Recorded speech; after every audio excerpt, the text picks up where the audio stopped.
All right, Alan Combs, a talk show host and a Fox News contributor on the radio. You can hear Alan there. And Brad Blakeman, former Deputy Assistant President George W. Bush. Gentlemen, good morning to both of you. Late night television here. This is a comedy show. The terror threats have been out there for 6 days publicly, Brad. Was this the right venue for the commander-in-chief? It was absolutely the wrong venue for the president's first remarks on one of the largest threats we faced since 9/11. 20 embassies, consulates, assets of the American government were closed. Thousands of personnel displaced. And by the way, we're not allowed to use the word evacuation according to the State Department. According to the State Department, we didn't evacuate our assets. We had an orderly departure. Look, words mean something, I think it was, and when the president speaks, it means something. It was forced departure, right? Wasn't that the phrase that was used? Yeah. I mean, it wasn't an evacuation no when they had to evacuation. leave within hours.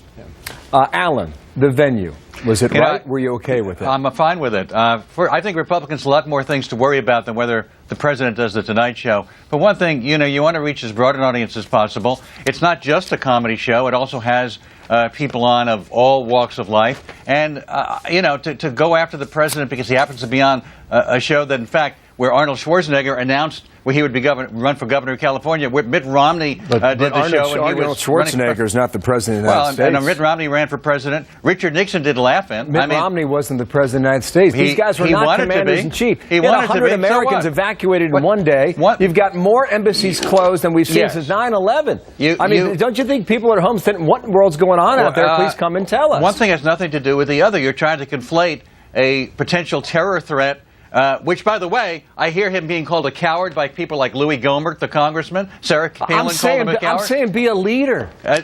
Tell us what's going on. Bill, I happen to think one thing has nothing to do with the other. You're conflating a terror alert with what television show the president goes on. Let me tell you something, Alan. 12 years. Let me tell you something from first-hand experience. Go ahead, Brad. As somebody who scheduled a president, if I went into the Oval Office to George Bush and he was faced with the same information and the closure of embassies, and I said to him, Mr. President, I think the best venue for you to speak to the American people for the first time is on Jay Leno, I would have been fired on the spot and escorted off the White House grounds. The fact is, the president, what he says, where he says it, is as important as any decision he'll make, and the fact is that his decision was backed up by an appearance not with Chris Wallace, not with Bill Hammer, not with Catherine Herridge, but with Jay Leno. It speaks volumes as to the seriousness this president takes. You know what really would be serious if actually you focused on real issues with which you have a difference with the president, rather than what show he goes on, and trying to conflate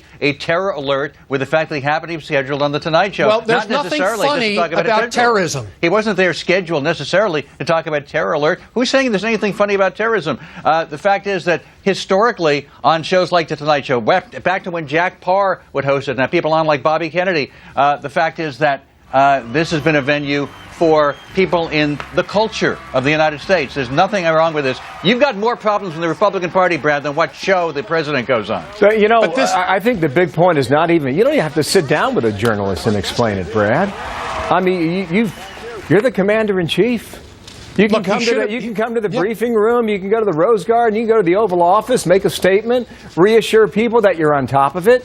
I mean, where is that sense of leadership? Well, more people see him on the Tonight Show than in a Rose Garden appearance. Look, there is no sense of urgency. There is no sense of leadership. Remember, the president in 2009, when he took office, banned the word war on terror, the phrase, from the vernacular of his administration. The fact is, our enemies are looking what the president does. What is his response? What is the seriousness? As you point out, Bill, this warranted an Oval Office address to the nation as to why we closed 20 embassies and evacuate our personnel. There's another way of looking at this. If you lose Leno, you lose America. And Leno's been very critical of this president the last couple of months. Alan, I'll give you the last word. Go. Well, you remember during the Bush administration, Tom Ridge, the Homeland Security head, wrote a book, and he said that he was forced to raise the terror alert color when they had the color code against his will, and that he was pressured to do so simply for political purposes. And they took a lot of heat for that, too. And let's not have a double standard here. All right, let's run, guys, okay? Next time, we'll continue. Alan, thank you. Brad, thanks to you. We're out of time. Heather.